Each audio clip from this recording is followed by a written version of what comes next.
नमस्कार दोस्तों। आज हम जो तकनीकी सहायक भर्ती परीक्षा 4 नवंबर 2012 का जो पेपर हुआ, अजमेर विद्युत वितरण निगम लिमिटेड, जयपुर विद्युत वितरण निगम लिमिटेड, जोधपुर विद्युत वितरण निगम लिमिटेड का टेक्निकल हेल्पर का जो भर्ती परीक्षा का पेपर है 4 नवंबर 2012 को, उसके जो शेष प्रश्न है यानी 40 तक जो पिछले वीडियो में यानी 1 से 20 और 20 से 40 तक के हल कर दिए। अब आज नेक्स्ट जो क्वेश्चन है वो हल कर रहे हैं। तो अपना आज के जो प्रश्न है, पहला प्रश्न है, यदि 1.2 वोल्ट प्रत्येक की 2 बैटरियां जो समांतर में जुड़ी हो कि 1.2 वोल्ट की एक बैटरी श्रेणी में जोड़ी जाए तो कुल वोल्टेज होगा। यानी क्या कह रहा है, 2 बैटरियां प्रत्येक 1.2 वोल्ट की है, समांतर में जुड़ी हुई है। मान लो ये प्लस, ये माइनस, और ये प्लस और ये माइनस। 2 बैटरियां समांतर में जुड़ी हुई है। इसकी वोल्टता 1.2 वोल्ट है, इसकी वोल्टता भी 1.2 वोल्ट है। ये दोनों समांतर क्रम में जुड़ी हुई है। अब इनके श्रेणी क्रम में 1.2 वोल्ट की एक बैटरी और जोड़ दी जाए, यानी इनके श्रेणी क्रम में ये माइनस और ये प्लस 1.2 वोल्ट, तो कुल वोल्टता क्या होगी? तो कुल वोल्टेज क्या होगी?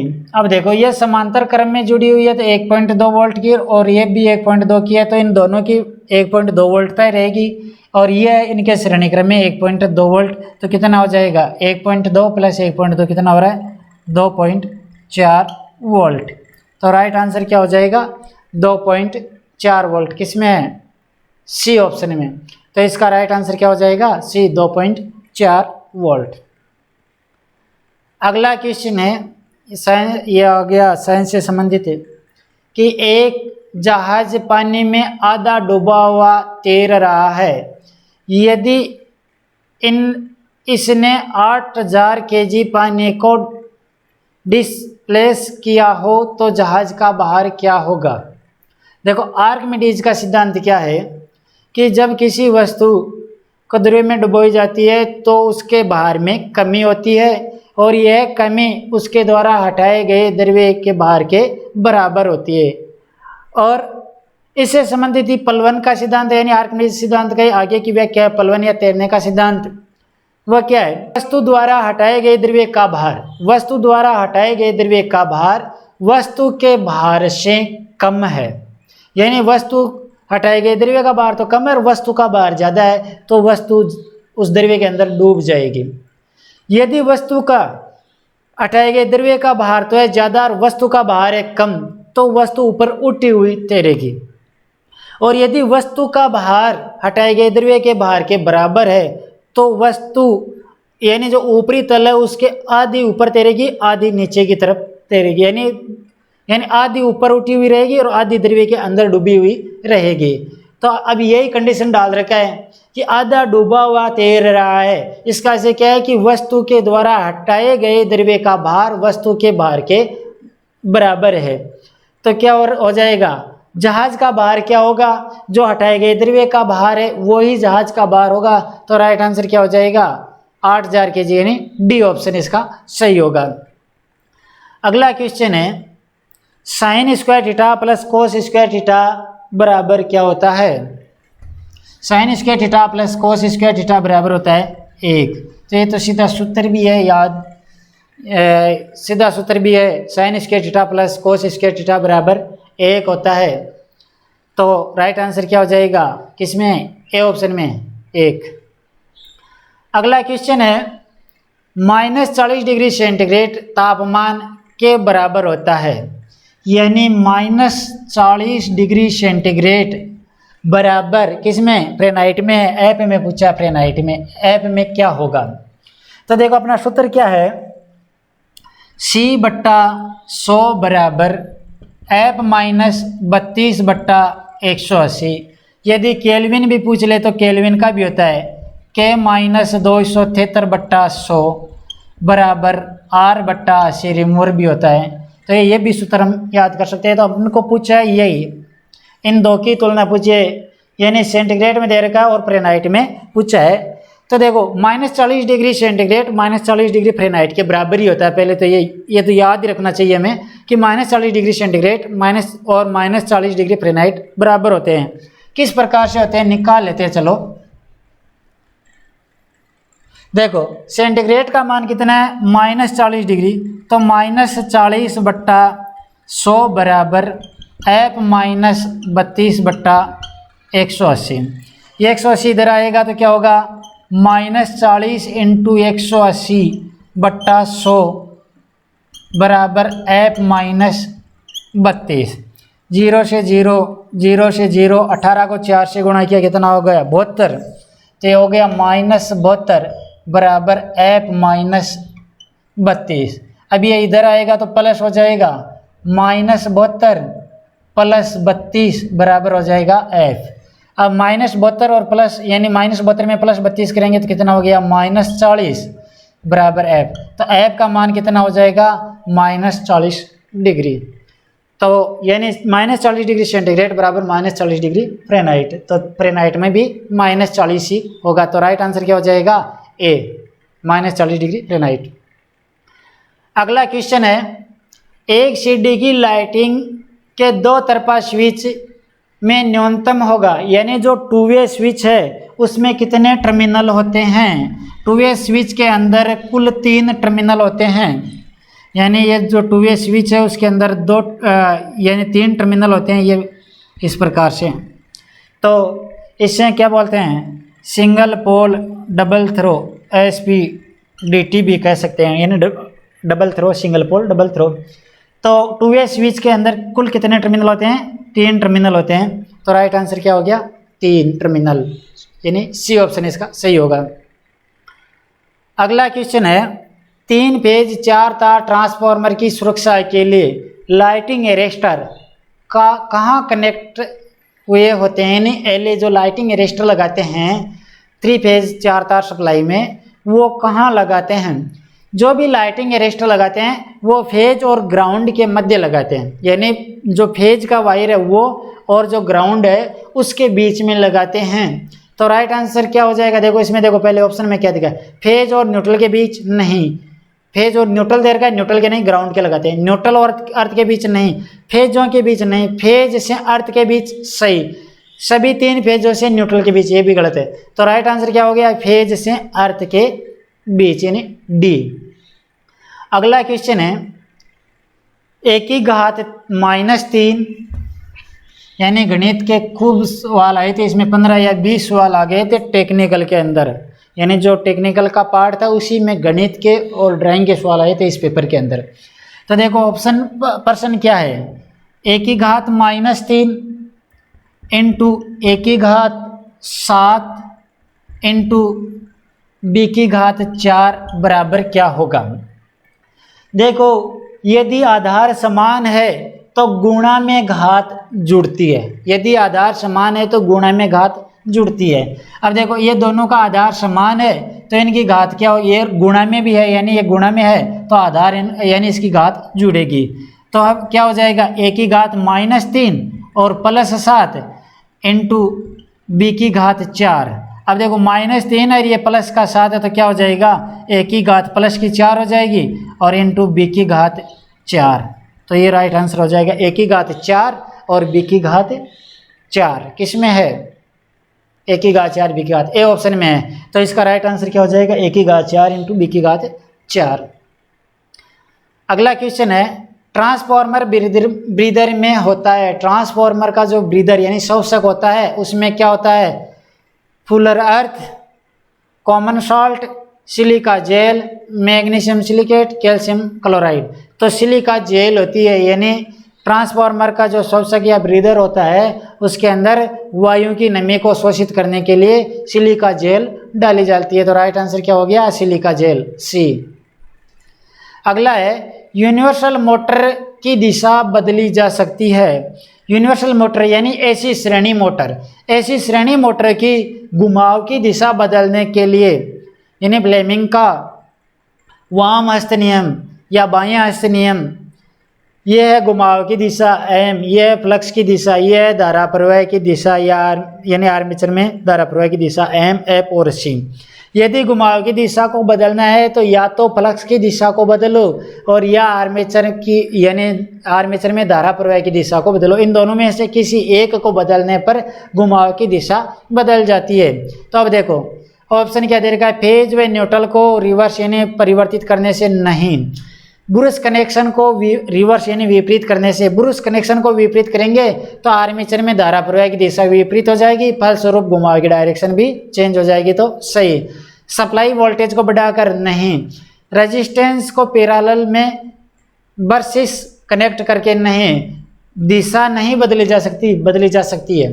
तो राइट आंसर क्या हो गया, बी, ब्रश कनेक्शन के यानी धारा आर्मेचर में धारा प्रवाह की दिशा परिवर्तित करके बदल सकते हैं। तो बी, ब्रश कनेक्शन को रिवर्स करके। अगला क्वेश्चन है, एक इंसुलेटिंग कॉपर कंडक्टर AD बीच में समान दो बिंदुओं से B और C पर फोल्ड किया गया है और ट्रिपल वायर बनाई गई। देखो किस प्रकार का कह रहा है कि कोई तार वायर है AD, यानी एक वायर है, मान लो ये वायर है, ये A है और ये D है, को बीच में समान दो बिंदुओं, बीच में समान दो बिंदुओं, ये हो गया B और ये हो गया बिंदु C पर फोल्ड किया गया है और ट्रिपल वायर बनाया गया है। ट्रिपल वायर का से क्या हो गया, यानी ये हो गया A बिंदु, ये हो गया B, यहाँ से फोल्ड करके वापस यहाँ ले आए, ये हो गया C बिंदु और ये हो गया D बिंदु। यानी ट्रिपल वायर एक ही तार को इस तीन बार घुमा दिया है, तो ये हो गया ट्रिपल वायर, यानी फोल्ड करके वापस इस प्रकार से किया गया है। अब पूछा क्या है, यदि A से D तक तथा A से D तक DC करंट प्रवाहित की जाती है, यानी इसमें से DC धारा प्रवाहित की जाती है, यानी इसमें से, तो चुंबकीय बल की रेखाओं की दिशा क्या होगी, यानी मैग्नेटिक फ्लक्स की घुमाव की डायरेक्शन क्या होगी। अब देखो धारा प्रवाह की दिशा इसमें ये रहेगी, इसमें ये हो गई और इसमें ये हो गई। अब देखो इस चालक में, ऊपर वाले में और इसमें तो दोनों में धारा की दिशा समान है, जबकि इसमें विपरीत है। अभी यदि धारा प्रवाह की दिशा समान है तो जुड़ेगी, यानी आकर्षण का बल लगेगा, असमान है तो बीच में प्रतिकर्षण का बल लगेगा, एक दूसरे का विलोपन होगा। तो देखो इसमें और यानी इनमें दोनों में तो धारा की दिशा समान है, जबकि इसमें विपरीत है, फलस्वरूप क्या होगा, एक दूसरे का ये विलोपन कर लेगा, यानी इसका फ्लक्स इसका विलोपन कर लेगा। परिणामी फ्लक्स क्या रहेगा, केवल एक का ही रहेगा, चाहे तो इसका मानो या इसका मानो, एक तरफ का ही रहेगा। तो इसमें फ्लक्स की डायरेक्शन क्या हो गई, ये हो गई, क्योंकि दो चालकों में तो डायरेक्शन ये है कि इसमें विपरीत, तो एक तो दूसरे का विलोपन कर लेगी, शेष ये रहेगी डायरेक्शन। अब क्या होगा, दाएं हस्त का नियम क्या कहता है कि किसी चालक को दाहिने हाथ से इस प्रकार से पकड़े। दाहिने हाथ का नियम क्या कहता है कि किसी चालक को दाहिने हाथ से इस प्रकार पकड़े कि अंगूठा धारा प्रवाह की दिशा में हो तो अंगुलियां चुंबकीय फ्लक्स की दिशा दर्शाएगी। तो इसमें चुंबकीय फ्लक्स की दिशा ये रहेगी, यानी फ्लक्स की दिशा की डायरेक्शन ये आएगी दक्षिणावर्त, यानी इसमें फ्लक्स की दिशा कौन सी हो जाएगी, दक्षिणावर्त हो जाएगी। अब देखो किस तरफ है, डी की तरफ देख रहे हैं तो दक्षिणावर्त रहेगी। ऑप्शन में यही पूछा है, ए से बी, बी से ए, मैग्नेटिक फील्ड नहीं बनेगा, सी को देखते हुए वामावर्त या बी को देखते हुए वामावर्त। यानी अब देखो डी की तरफ देख रहे हैं तो दक्षिणावर्त है, ए से बी की तरफ देख रहे हैं, यानी ए से बी की तरफ देख रहे हैं तो भी दक्षिणावर्त है, यानी ऐसे या दक्षिणावर्त है। यदि बी से सी की तरफ देख रहे हैं तो वामावर्त होगी। यदि सी से डी की तरफ देख रहे हैं तो दक्षिणावर्त होगी, या डी से सी की तरफ देख रहे हैं, डी से सी की तरफ देख रहे हैं तो कौन सी हो जाएगी, वामावर्त हो जाएगी। अब ऑप्शन में देखो क्या है, सी को देखते हुए वामावर्त, सी को देखते हुए यानी ए बी ये तो हटा दो, फील्ड नेम लिखा, अब डी और ई में देखो क्या है, सी को देखते हुए वामावर्त, यानी सी की तरफ देख रहे हैं, इस तरफ देख रहे हैं तो वामावर्त, यानी सी की तरफ देख रहे हैं, बी से सी की तरफ देखो चाहे डी से सी की तरफ देखो, दोनों में वामावर्त हो रहे हैं।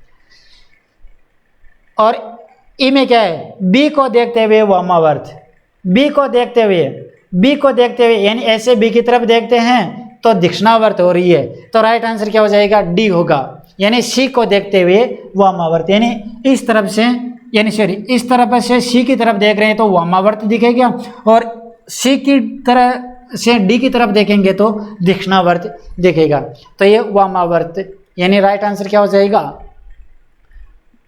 डी, यानी सी को देखते हुए वामावर्त। अगला क्वेश्चन क्या है, अंडर फ्रीक्वेंसी सप्लाई से ट्रांसफार्मर के कोर में, यानी फ्रीक्वेंसी का मान एक सामान्य फ्रीक्वेंसी से कम हो जाए तो ट्रांसफार्मर कोर में क्या होगा, कॉपर क्षतियाँ घट सकती है, मैग्नेटाइजिंग करंट घट सकता है, फ्लक्स के कारण सैचुरेटेड हो सकता है, तेल का सर्कुलेशन घट सकता है, फ्लक्स घट सकता है, तो इसमें सी ऑप्शन होगा, फ्लक्स के कारण सैचुरेटेड हो सकता है, यानी फ्लक्स कम हो सकता है। अगला क्वेश्चन है, मेगर का ऑपरेटिंग सिद्धांत को मापना होता है, यानी मेगर का जो ऑपरेटिंग सिद्धांत है वो क्या है।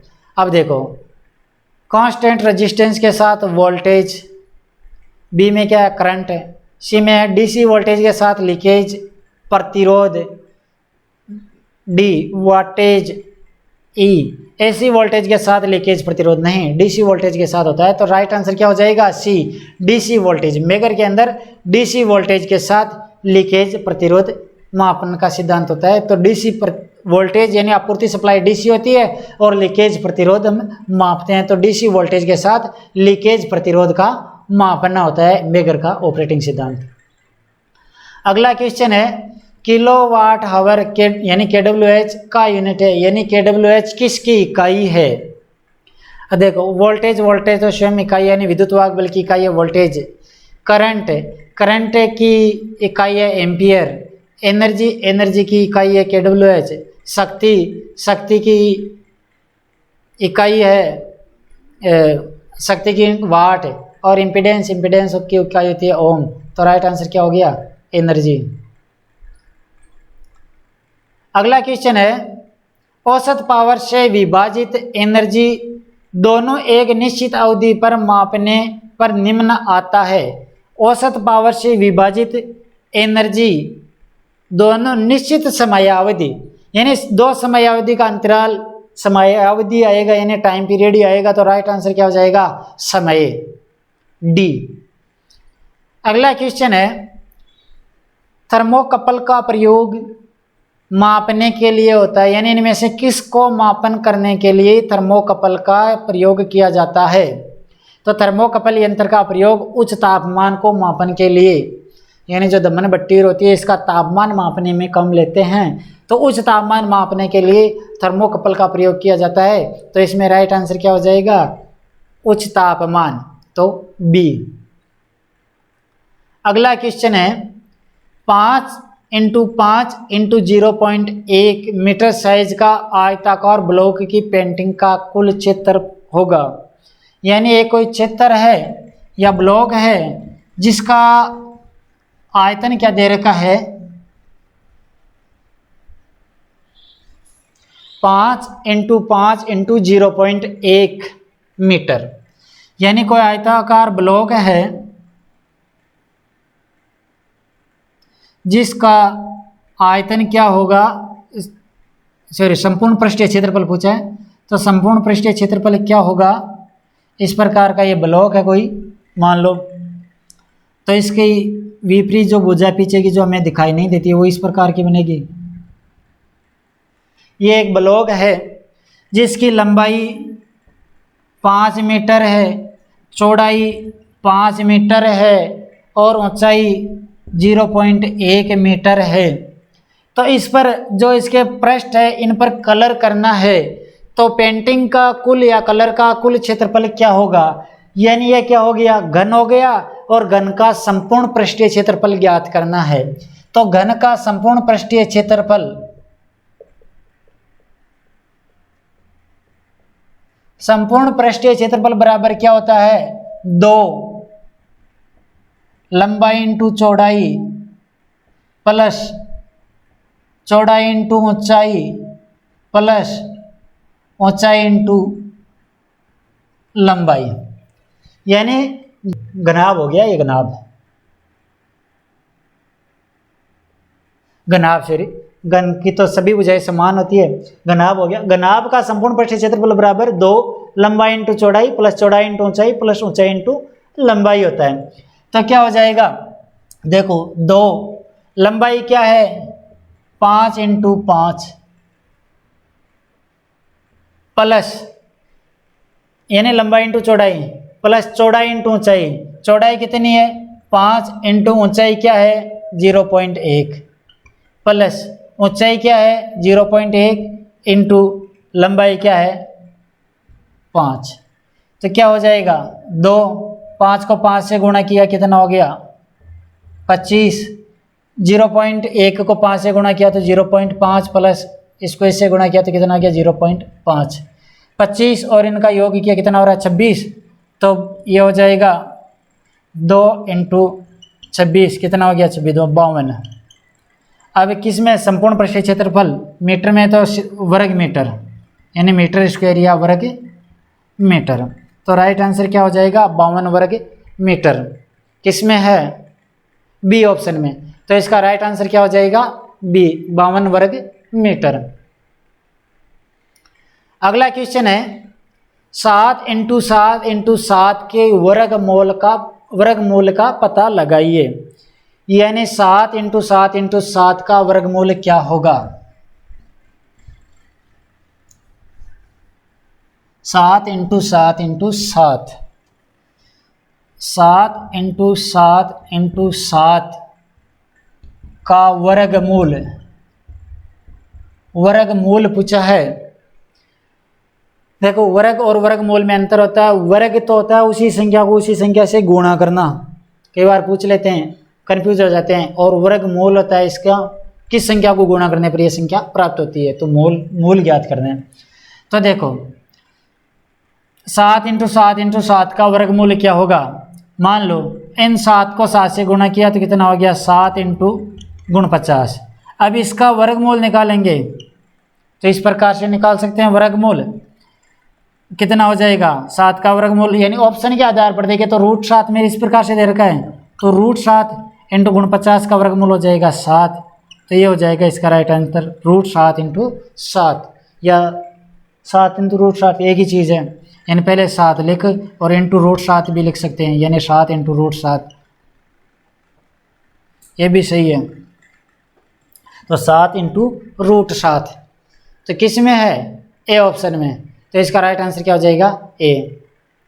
अगला क्वेश्चन है 50 वोल्ट डीसी सप्लाई की आवृत्ति है, यानी डीसी सप्लाई की आवृत्ति 0 हर्ट्ज होती है, चाहे कितने वोल्ट हो डीसी की आवृत्ति 0 होती है, तो 0 हर्ट्ज यानी 0 साइकिल प्रति सेकंड, किस में है ई ऑप्शन में, तो राइट आंसर हो गया ई।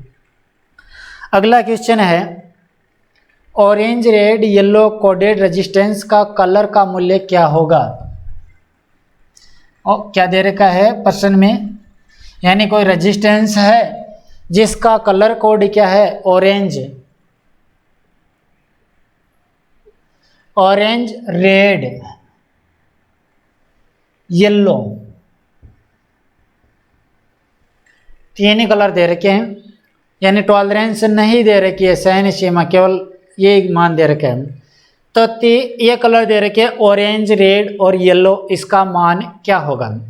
ऑरेंज का क्या होता है, यदि प्रथम अंक ऑरेंज है तो इसका मान होगा 3, यदि द्वितीय अंक रेड है तो इसका अंक होगा 2, तीसरा अंक होता है गुणांक येलो, येलो का गुणांक क्या होता है 10 की घात 4, 10 की घात 4, तो कितना हो गया 3 2 10 की घात 4 का से क्या हो गया 0 0 0 0 ओम।